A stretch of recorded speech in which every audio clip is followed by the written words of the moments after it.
So Lana was there 4 days old, and she was at our first show. Yes.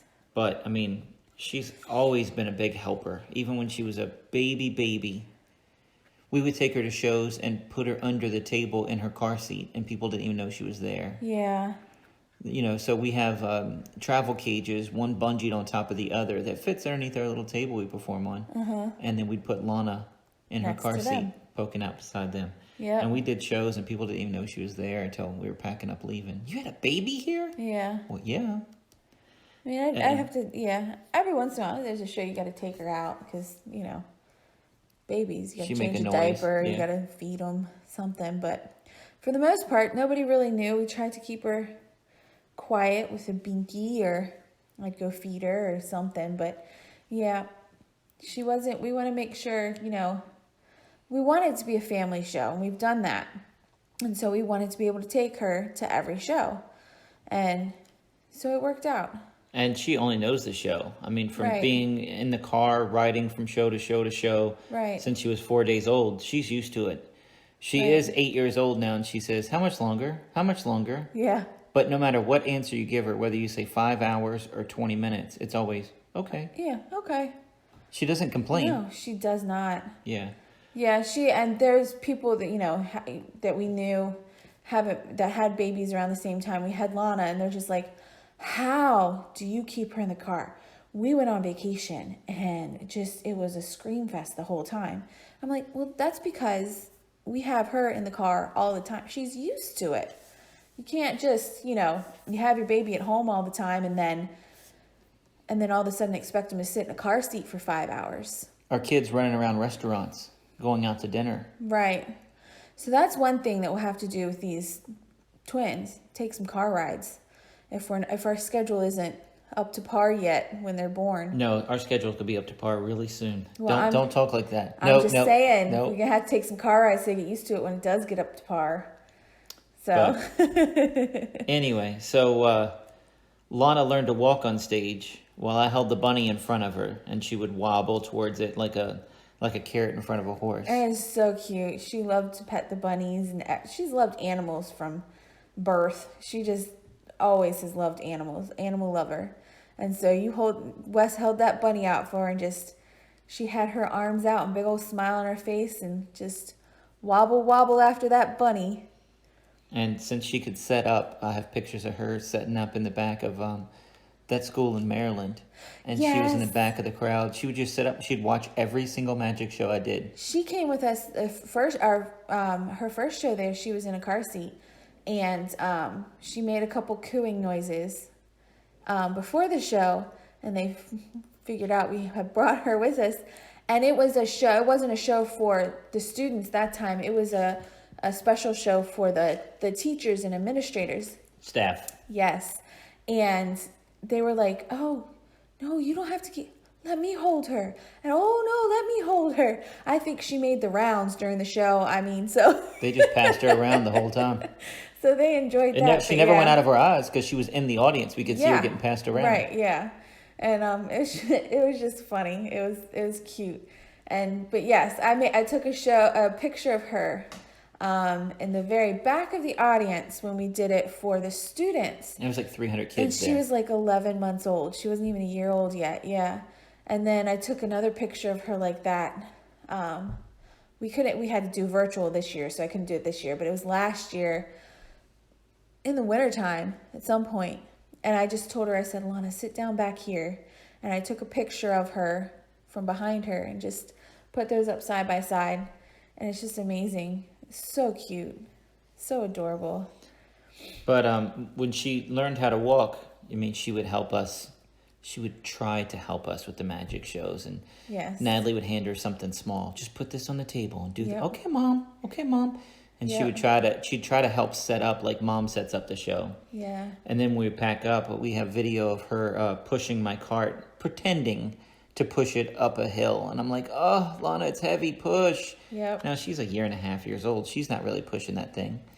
But it's so cute to watch that video because she pushes, it's up a little incline. And she pushed up a little bit, and then she walked out from behind and said something along the lines of, "Okay, Daddy, you okay?"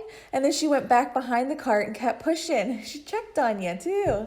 So I thought that was real sweet. She's a sweetheart. That was cute.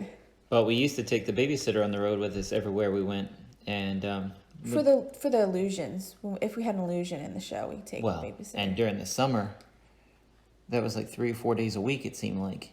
Well, yeah, that's a busier time. But yeah, if it wasn't just a regular basic show, no illusions, we could do it on our own. But with illusions, we always take a babysitter. But at one show, we didn't have a babysitter with us because we thought we were doing a small show with no illusions. But at the last minute, they asked us if we could do something bigger. And it was just pure luck that we had our sword basket in the show from a previous show. Yeah. So we decided right then, all right, Lana, this is how you hold the sword. Right. Now hold it way up above your head. Because, I mean, okay, it's a sword, guys. It's a magic show. You're not going to chop anyone's head off with it. Right. But it's still a piece of metal. And the ends are blunt. But here's the problem. They just cut them off. So it's actually 2 sharp sides on the end of the blade. Yeah. Like, both sides could scratch you. So I had her hold it way up above her head. So if she did fall, that would go, it wouldn't fall on her. There's no way the audience can yell at me saying that she shouldn't be holding that or something. Right. And we decided to let her help us with it. And we rehearsed it twice and got Natalie out on stage, put Natalie in the box. And then I said, okay, Lana. And the whole audience just gushed. They soaked it up. Lana handed me a sword. Then she handed me another one, and I put it in the box and stuck it through her mom. Then she handed me another one. And then it was a bamboo pole, and I would tap it on the ground. And after doing that trick, I don't know, 10 times with Lana on stage, before Lana handed it to me, she'd tap it on the ground first. The bamboo stick. Yeah, very cute. Just to show that it's solid, I guess. Yeah, I don't know. because you did it, so she was doing it too. And then she would clap her hands and open her arms up when everybody started clapping. She did a really good job. And she did. And I mean, what was she, 3 years old? Something like that. That show it was the perfect storm of making it work out, because we don't normally have illusions in the van, but we had done that illusion a couple days before, and we would always bring a babysitter with us for illusions because there's just a split second where the two of us, neither one has an eye on her.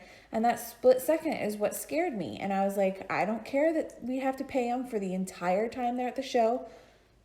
It's just going to have to be what it is, and we have to bring them. But this show, we show up, and we had done one illusion for a show a couple days before. We get there. Luckily, we got there early. This is why I'm saying it was a perfect storm. We got there early because we didn't have anything else to do. Normally we make up something like, we're early. Let's go look around at this shop or that shop and just window shop or do this, that, or the other thing. This time we were like, well, let's just get there early. We figure out where we're going to park and set up. And so when we get there is when they ask us, can you add an illusion to your show? And we're like, actually, yes. Because we had it in the van. And they were like, oh, but we have Lana.